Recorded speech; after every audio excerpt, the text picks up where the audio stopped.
yang kedelapan. Yang kedelapan yang mesti harus kita jauhi daripada penyakit lidah, as-sukhriyah, al-mizahu was-sukhriyatu wal-istihza.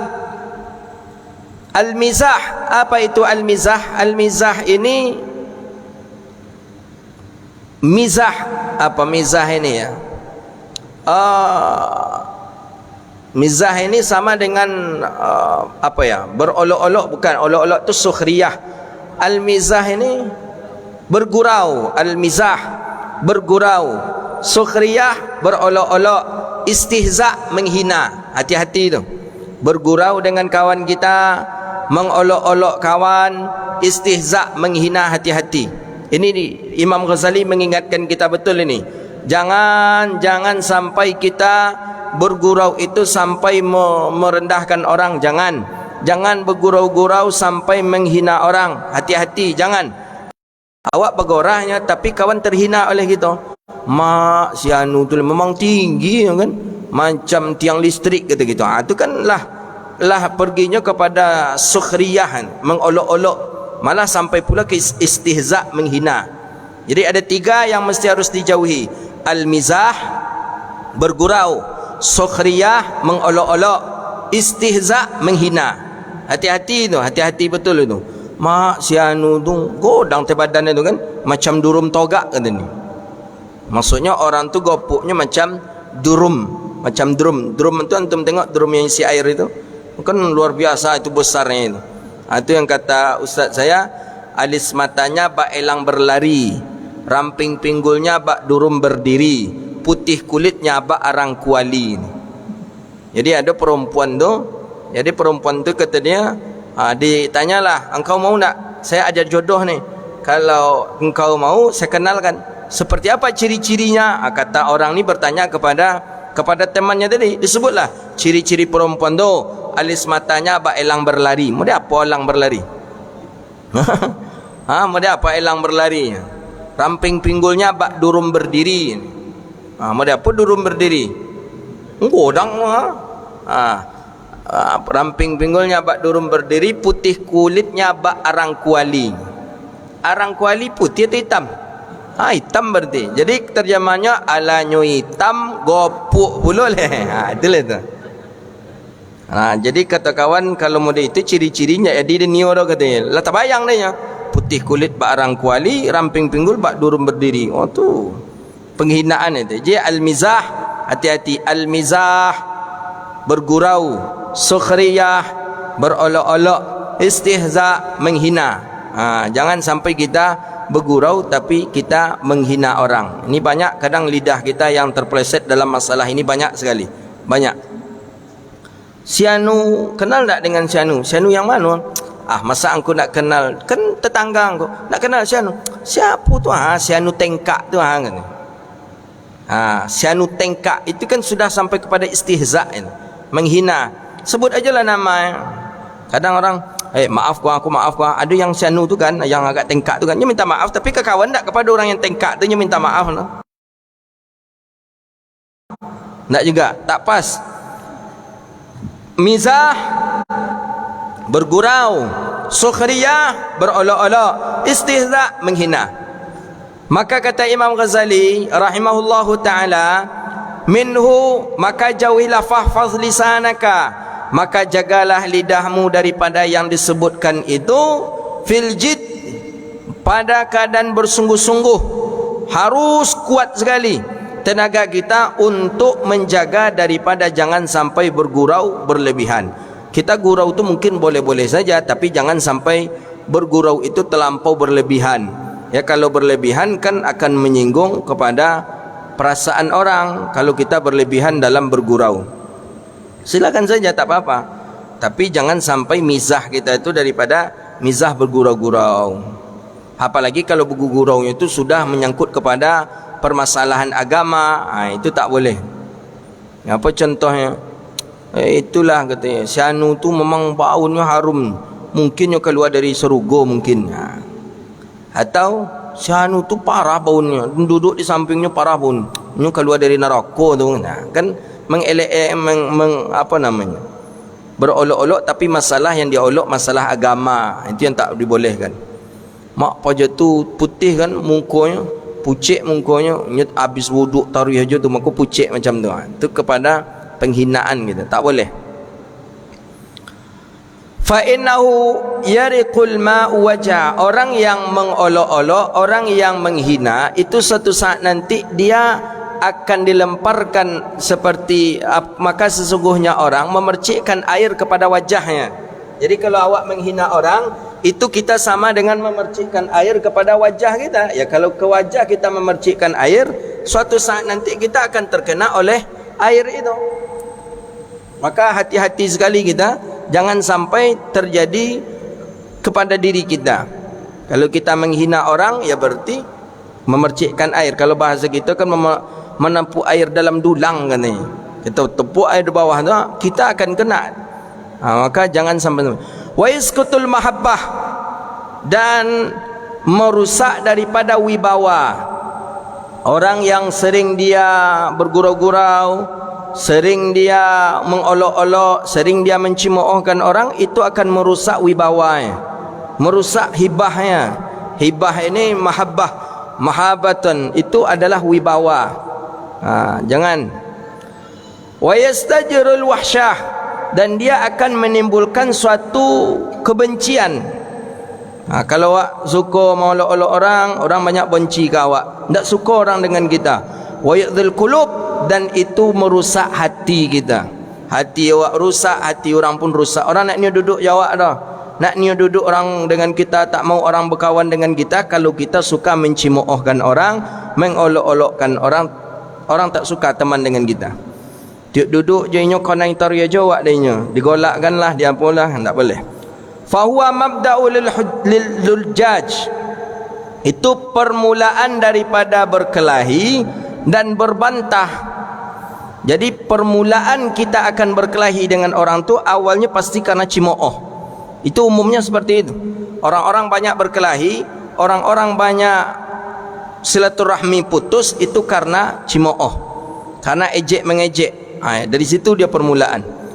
Wa yaqrisul haqdu fil qulub, dan itu menanamkan rasa dendam di dalam hati. Rusak hati kita. Duduk je nyo kena cemooh je awak tari. Paje tu malir kawan nyo. Wa angko apa mah saku ang bajait. Faham tak antum saku bajait? Saku bajait tu maksudnya ciki. Wa angko jagung mah tak boleh. Fala tamazih, maka jangan kalian berolok-olok. Maka jika kalian berolok-olok, kata Imam Ghazali, fala, maka jangan kalian untuk menjawabnya. Jadi kalau awak diolok-olok oleh kawan awak, diam saja, jangan berbalas, jangan dibalas. Kalau dibalas, itu yang menyebabkan kita nanti akan berkelahi. Wa a'rid anhum, jangan duduk dari mereka, jauh daripada mereka. Kalau awak dihina-hina ya, tinggalkan mereka. Kalau kita dihina, dicaci, apalagi kalau sudah sampai kepada fisik, tinggalkan mereka. Tak boleh kita melayani dia, tak boleh, tinggalkan. Hatta yakhudu fil hadisi ghairi, sehingga dia menceritakan tentang yang lain lagi. Jadi kalau awak duduk je di situ, tambah semangatnya beko menceritakan awak, ancak awak payah jo. Jadi kalau ada orang yang menghina-hina kita, mengolok-olok kita, mencemoohkan kita, ancak payah jo leh. Bekonya mengubah ceritanya. Kalau awak duduk di situ, dia selalu akan menyudutkan dan memojokkan kita. Wa kun minal ladzina idza marru bil lagwi marru kirama. Nah, sama seperti orang-orang yang apabila mereka lewat dengan sesuatu yang laga, sesuatu yang kosong, kemudian lewat pula berlalulah dengannya suatu kemuliaan. Jadi kalau kita duduk di situ, dia akan menceritakan yang buruk-buruk. Kalau kita duduk di sana, dia akan menghina-hina kita, maka lebih elok kita tinggalkan saja. Fahadhil majamal afatal lisan, maka inilah daripada kumpulan penyakit-penyakit lidah. Wala yu'inaka alaihi ilal uzlah, tidak akan bisa diri engkau tertolong daripadanya kecuali uzlah. Uzlah itu maksudnya tinggalkan, jauhkan. Jadi kalau awak duduk di suatu tempat, tempat tu selalu ada hina menghina, olok mengolok, elok tinggalkan saja tempat itu. Itu obat satu-satunya yang bisa kita lakukan. Kalau kita duduk juga di tempat itu, hati kita akan keras, kita akan bergaduh, dan kita pun tidak jadi enak dengan orang yang menghina atau yang terhina daripadanya. Siapa pula di kita, walaupun kita tak ikut menghina, setidaknya satu lo golak. Tiba kawan satu, awak satu menggolakkan kawan yang tadi, berarti kita sudah sekongkol dengan orang yang menghina tadi. Lebih baik uzlah.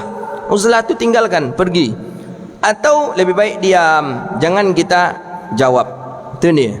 Illa biqadri darurah, sampai ukuran darurat. Ya darurat ya sebagaimana kita mampulah begitu. Pergi. Kalau nak, kalau bisa awak diam, duduk diam dulu. Nak tolak dah, pergi ajalah. Jangan sampai hal-hal yang tidak diinginkan terjadi. Saya masih ingat waktu kecil-kecil dulu, ada ya angkatan abang-abang saya lah waktu itu. Kan orang-orang ni, anak-anak muda ni kadang saling ejek-mengejek tu biasalah. Cuman yang kawan satu ni karena sudah terlampau tinggi ejeknya, akhirnya berkelahi. Depan saya nampak itu, ditenjulah hidung. Itu awalnya berkelahinya masalah apa ya? Masalah jari kalau tak salah saya itu. Ang jari yang tak lurus dah kecil. Ang mungkin jari yang kau tu ketek acuk menunjuk kuburan kau kata ni. Memang jari kawannya tadi gak pencong ketek tu. Jadi dia nak terima. Jadi katanya tu ndak jari dan kau memang dari lahirnya nak elok katanya lah. Ndak ada tu dah jari yang tu apa tu jari yang kau jarang buat semayang makanya ndak lurus dah kecil kau ni. Ndak terimanya pada itu dah saking ejek-ejek macam tu langsung tenjuk patah hidung. Saya nampak betul tu. Kecil saya waktu itu ya, kecilnya paling kelas 1 SD lah saya waktu itu. Nampak sepatah.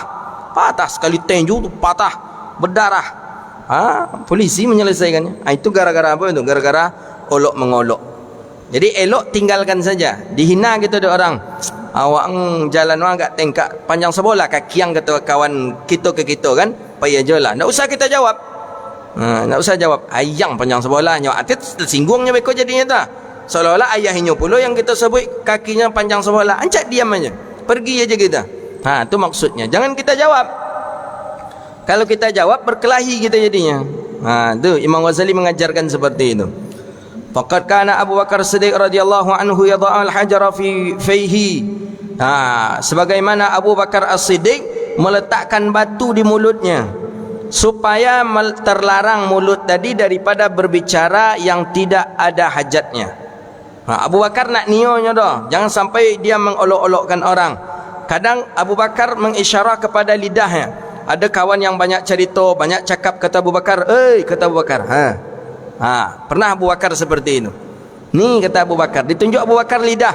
Hati-hati dengan ni kata Abu Bakar As-Siddiq. Faqulu hadzal ladzi awradanil mawarid fahtariz minhu bijahdika. Karena inilah orang-orang banyak masuk neraka, maka jaga sekuat tenaga engkau, kata Abu Bakar. Asbab halakuka fid dunya wal akhirah, sebab orang itu celaka di dunia dan di akhirat karena ini, kata Abu Bakar As-Siddiq. Jadi jaga lidah kita, jangan sampai menghina orang, jangan sampai mengecilkan orang, jangan sampai menyepelekan orang. Hati-hati, jaga lidah, kata Imam Al-Ghazali rahimahullahu ta'ala. Itu dia, jaga lidah. Kita kadang lidah ni lah yang agak susah untuk menjaganya. Susah sekali lidah, menjaga lidah ni susah. Kadang orang berjalan nampak ada-ada aja awak komentari orang tu berjalan.